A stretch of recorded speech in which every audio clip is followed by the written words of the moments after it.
A month ago, I felt that I was in good health, even robust health.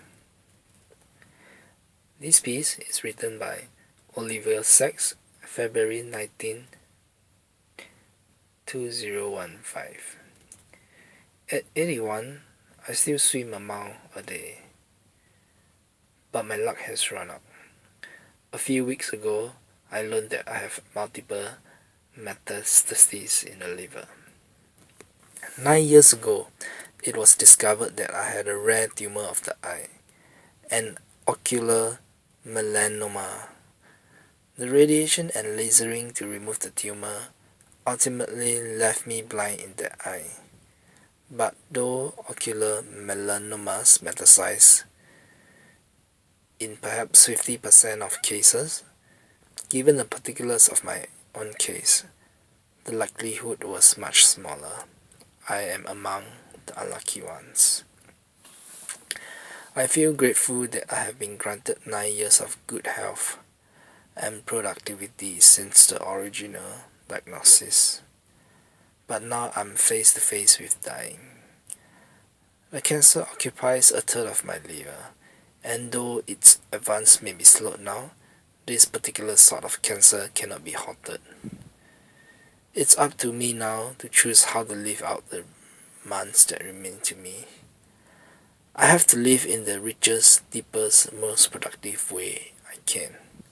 In this I am encouraged by the words of one of my favorite philosophers, David Hume, who, upon learning that he was mortally ill at age 65, wrote a short autobiography in a single day. In April of 1776, he titled it My Own Life.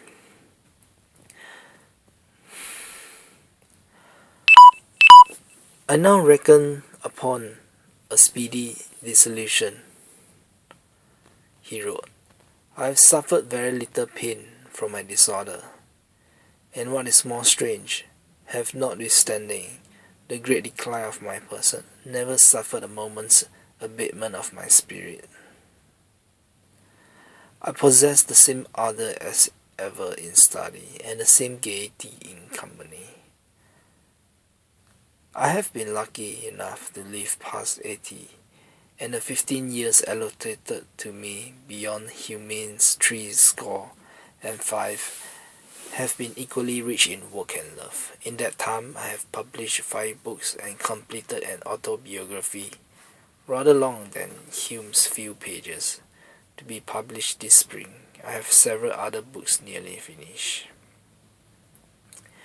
Hume continued, I am a man of mild disposition, of command of temper, of an open, social, and cheerful humour, capable of attachment, but little susceptible of enmity, and of great moderation in all my passions.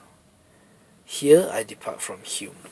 While I have enjoyed loving relationship and friendship, and have no real enmities, I cannot say, nor would anyone who knows me say, that I am the man of mild dispositions. On the contrary, I am a man of vehement disposition, with violent enthusiasm and extreme immoderation in all my passion. And yet, one line from Hume's essay struck me as especially true. It is difficult, he wrote, to be more detached from life than I am at present. Over the last few days, I have been able to see my life as a sort of a great altitude, as a sort of a landscape with a deepening sense of the connection of all its parts. This does not mean that I am finished with my life. On the contrary, I feel intensely alive. I want and hope in the time that remains to deepen my friendship, to say farewell to those I love, to write more, to travel, if I have the strength, to achieve new levels of understanding and insights.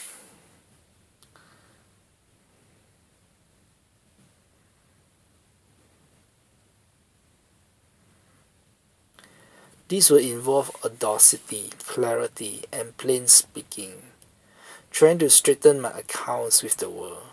But there will be time too for some fun, and even some silliness as well. I feel a sudden clear focus and perspective. There is no time for anything inessential. I must focus on myself, my work, and my friends.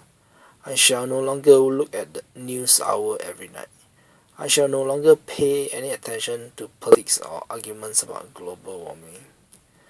This is not indifference but detachment. I'm still care deeply about the Middle East, about global warming, about global growing inequality, but these are no longer my business.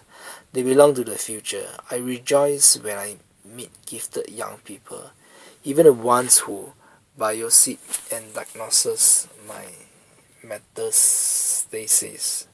I feel the future is in good hands. I have been increasingly conscious for the last 10 years or so of death among my contemporaries.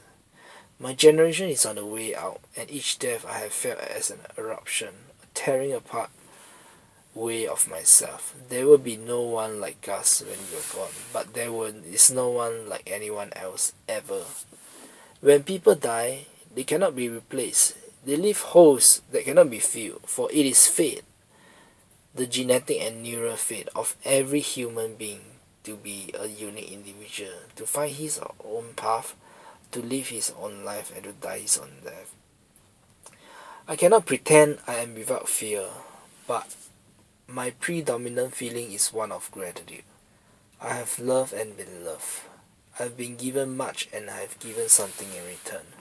I have read and travelled and thought and written. I have had an intercourse with the world, and special intercourse of writers and readers. And above all, I have been a sentiment being, a thinking animal on this beautiful planet, and that it in itself has been an enormous privilege and adventure.